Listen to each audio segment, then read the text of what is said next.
Good evening and welcome to our journey to Storybook Land. My name is Paul and I'll be your storytelling captain here aboard the Alice. For your safety, please remain seated with your hands, arms, feet, and legs inside the boat throughout our entire voyage. Parents, please supervise your children, so our story may come to a happy ending. Now, most people visit enchanted worlds through the pages of a book, but for those who visit in person, whether through a rabbit hole or with the help of some pixie dust, often find the ways in magical and sometimes menacing.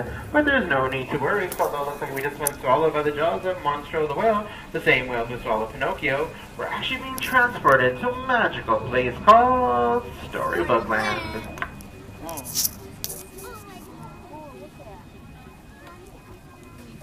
Now, all good stories start with once upon a time, and ours also starts with a big bad wolf who lives in the cave just to our left.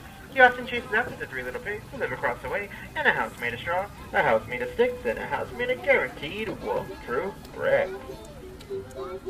Our story is about to take a strange turn, for just around the corner is the English countryside, home to a young girl named Alice. Now one golden afternoon, she followed the ever-tardy White Rabbit down, down, down into Wonderland, where she saw many curious things and celebrated a very merry birthday. Storybook Land is full of fantastic places created to inspire storytellers everywhere, like London Park, where just a sprinkling of pixie dust, Peter Pan, Wendy, John, and Michael Darley flew off to Neverland, where they never ever have to grow up.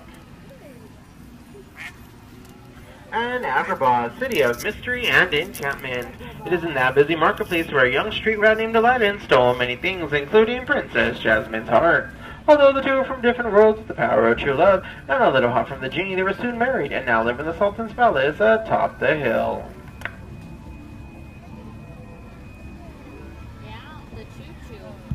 Storybook Land is filled with magical places where love forever blooms, just like the roses in the archways above us. It is these same arches that Aladdin and Jasmine flew over, sideways and under, on a magic carpet ride into a whole new world. Stories are often filled with love and light, but they also have their dark places, like the mysterious Cave of Wonders. Its treasure bears a curse that can only be lifted by the genie of the lamp. Legend is told that whoever frees the genie from the lamp will be granted 3 magical wishes. Let's all make a wish of our own and see if it comes true.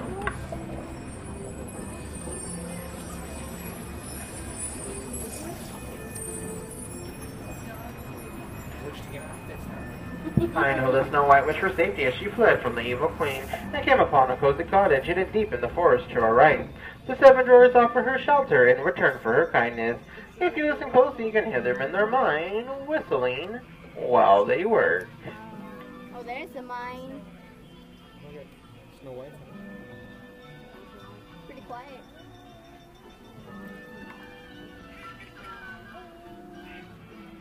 I can hear him. Cinderella wished to go to the ball, but her wicked stepmother forbade it and left her behind in the blue chateau just to her left. Her fairy godmother granted her wish, but when Cinderella didn't return before midnight, her carriage turned back into a pumpkin which still sits upon the bridge today. Magic may have its limitations, but true love does not. And Cinderella and Prince Charming now live in the peaceful castle atop the hill. Well, I can see the carrot.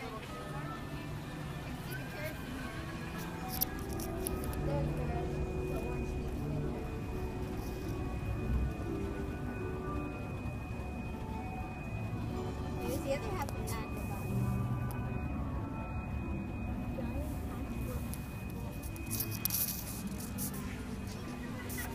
Cinderella showed us that dreams can come true, whether you dream of a happily ever after, or dream of drifting off to sleep on a hill of quilted flowers like the ones to our left, inspired by the 1933 Academy Award-winning silly symphony cartoon, Lullaby Land.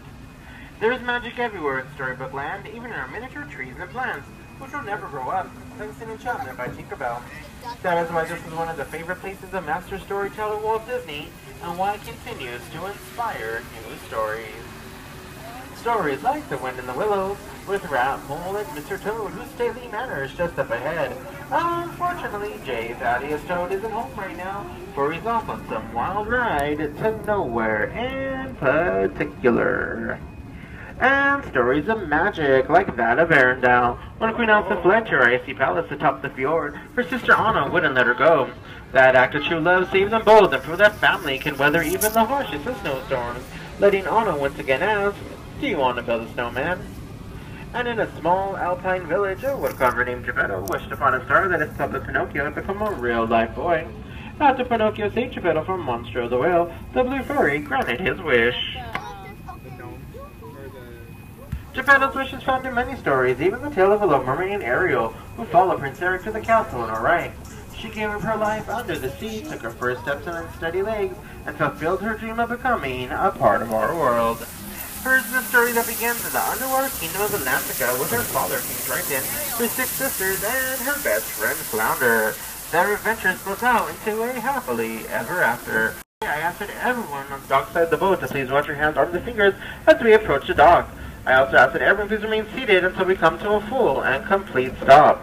Once we have stopped, I'll count to 3 and then we'll all stand up together. On behalf of all the storytellers here in Storybook Land, have a dazzling rest of your day here at Disneyland during our Diamond Celebration.